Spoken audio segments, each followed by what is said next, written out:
Welcome access. इस video के अंदर हम देखेंगे कि हम कंस्ट्रक्टर जो है उसको किस तरह से इनहेरिट कर सकते हैं, क्योंकि जो हमारे मेथड्स होते हैं और ये जो प्रोटेक्टेड या पब्लिक जो डाटा होता है वो तो हो जाता है इनहेरिट, लेकिन जो कंस्ट्रक्टर्स हैं ना वो इनहेरिट नहीं होते। अगर आपको पहले नहीं पता था तो अब आपको पता चल गया। तो क्या सिनेरियो हो सकता है कि हमारे पास ये एक पर्सन है जो कि ये इसका एक ओवरलोडिंग कंस्ट्रक्टर है जो कि एक स्ट्रिंग लेता है और उसको इनिशियलाइज़ कर देता है। ये जो हमारा डाटा है एम नेम, उसको उसके साथ जो वो स्ट्रिंग उधर से आएगी उसके साथ उसको इनिशियलाइज़ कर देता है।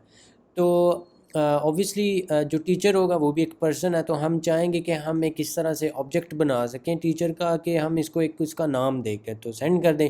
और क्योंकि ऊपर से ये जो है नेम ये उसको आ रहा है तो वो उसके साथ इनिशियलाइज़ हो जाए। और मतलब हम ये एक्सपेक्ट कर रहे होंगे कि भाई ये जो ऊपर से कंस्ट्रक्टर है ये नीचे भी आ जाएगा।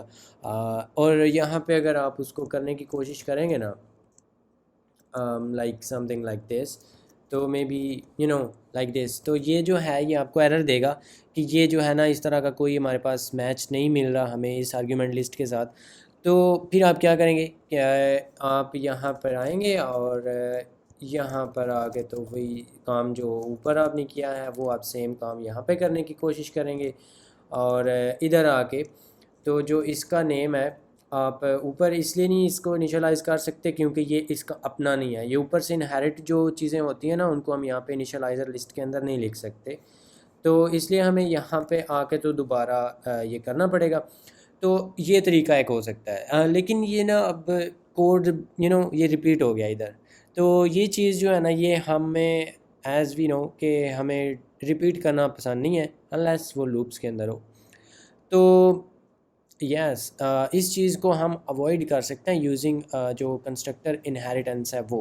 तो बाय डिफ़ॉल्ट वो इनहेरिट नहीं होते, तो हमें बताना पड़ता है कि भाई आप जो हो कंस्ट्रक्टर्स जो हैं आपके उनको इनहेरिट कर दें। तो वो हम कर सकते हैं यूजिंग कीवर्ड। तो हमने जस्ट यहाँ पे इसके पब्लिक सेक्शन के अंदर कहीं पे भी मे बी टॉप पे लिख दें। हमने यहाँ पे लिखना है पर्सन और पर्सन, इसका कंस्ट्रक्टर कॉल नहीं करना। ये क्लास का नाम है और ये उसके कंस्ट्रक्टर्स का नाम है। जितने भी कंस्ट्रक्टर्स होंगे वो अब हमारी इस क्लास के अंदर भी आ जाएंगे। तो इस केस में हमारे पास जस्ट ये एक ही है ओवरलोडेड जो एक स्ट्रिंग ले रहा है। तो अब ऑटोमेटिकली यहाँ पर आ जाएगा, ये कंस्ट्रक्टर इटसेल्फ कॉल होगा। अगर आप यहाँ पे लिखते हो ना लाइक पर्सनस नेम इज़, और इधर हम ये वाला जो नेम है आप दिस स्टार नेम प्रिंट करा दें या ये करा दें, कोई मसला नहीं है।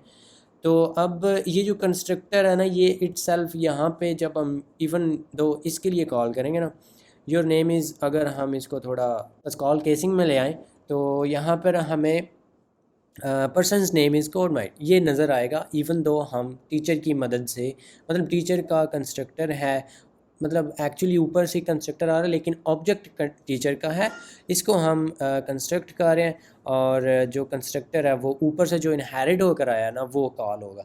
अब इधर इस केस में जस्ट ये वन था, आपके पास मे बी 4-5 कंस्ट्रक्टर्स हों जिनके ये डिफरेंट ऑब्वियसली होने चाहिए, तो वो सारे के सारे अब नीचे आ जाएंगे। अब आप बार बार आपको ये जो है ना इधर आके ओवरलोडिंग करने की ज़रूरत नहीं पड़ेगी।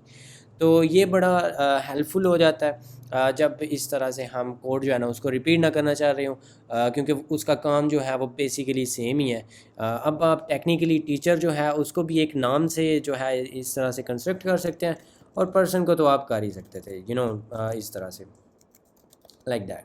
तो अब ये तो हो ही रहा था, अब आप ये जो टीचर है इसको भी इस तरह से कर पाएंगे बिकॉज़ हमने अपना जो ऊपर से कंस्ट्रक्टर था उसको कर लिया है इनहेरिट। तो ये होती है कंस्ट्रक्टर इनहेरिटेंस इन C++।